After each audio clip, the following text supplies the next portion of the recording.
अस्सलाम वालेकुम व्यूअर्स। आज मैं आपको बताऊंगी कि आप साग को कैसे दिनों बल्कि महीनों के लिए स्टोर कर सकते हैं। तो अगर आपको साग पकाना नहीं आता तो मेरे चैनल पर साग की काफ़ी वीडियोस मौजूद हैं, आप उनको देख सकते हैं जिनमें मैंने प्रॉपर जो है वो वे बताया है साग को कुक करने का। बहुत इजी रेसिपीज़ हैं, आप लाजमी से उनको ट्राई कीजिएगा। तो व्यूअर्स 10 किलो मैंने साग लिया था, 5 किलो पालक ली थी, थोड़ा सा नमक, ढेर सारी सब्ज़ मिर्च और तकरीबन 1 लीटर पानी के साथ अच्छे से मैंने बॉयल किया। तकरीबन 3 से 4 घंटे लो फ्लेम पर इसको कुक किया और बहुत अच्छे से इसको घोट लिया। अच्छी तरह से ठंडा होने के बाद इस तरह से डिब्बियों में डालकर इसको फ्रीज़ कर देंगे। कुछ लोग जो हैं वो शॉपर में डालकर फ्रीज़ करते हैं, लेकिन आई थिंक सो कि वो एक अच्छा तरीका नहीं है। बेस्ट है कि आप इसको किसी बर्तन में डालें और ऐसे बर्तन में डालें जिसको आप कवर कर सकें और फिर फ्रीज़ करें।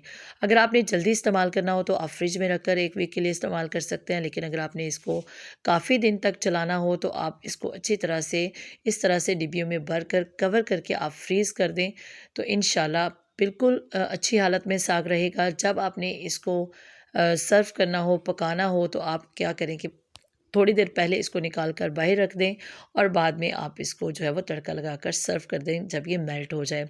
आप इसको आने वाले रमज़ान के लिए स्टोर कर सकते हैं। आप अच्छी तरह से पकाकर जो है वो ठंडा होने के बाद इस तरह से डिब्बियों में डालकर आप फ्रीज़ कर दें और रमज़ान में आप इसको सहरी में या इफ्तारी में जब आपको कुछ समझ ना आए कि आप क्या पकाएं, तो आप साग निकालें, उसको थोड़ी देर बाहर रखें और जब वो मेल्ट हो जाए तो उसको अच्छा सा तड़का लगाएं अपनी टेस्ट के लिहाज से और इसको खाएं। तो इंशाल्लाह आपको बहुत ही ये हेल्दी सी रेसिपी जो है वो जल्दी से खाने को मिल जाएगी। एक दिन आप मेहनत करेंगे तो आप काफ़ी दिन जो है वो आराम से गुजार लेंगे। और व्यूअर्स, अगर आप इस तरह से खुले बर्तन में डालते हैं फ्रीज़ करने के लिए, तो आप इसको अच्छे से किसी भी प्लेट के साथ जो इसको अच्छे से कवर कर सके उसके साथ कवर करके आप फ्रीज़ कर दीजिएगा।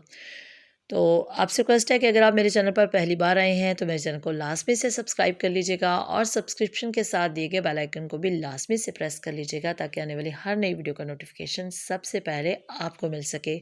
मैं कोशिश करती हूँ व्यूअर्स कि आपके साथ ऐसी रेसिपीज़ शेयर करूँ जो पकाने में आसान, खाने में बहुत मज़ेदार, बहुत हेल्दी हों और जिनका आपको बहुत ज़्यादा फ़ायदा हो और आपके टाइम की भी बहुत बचत हो। मैं आपके लिए सिलेक्टिव वीडियोज़ लेकर आती हूँ।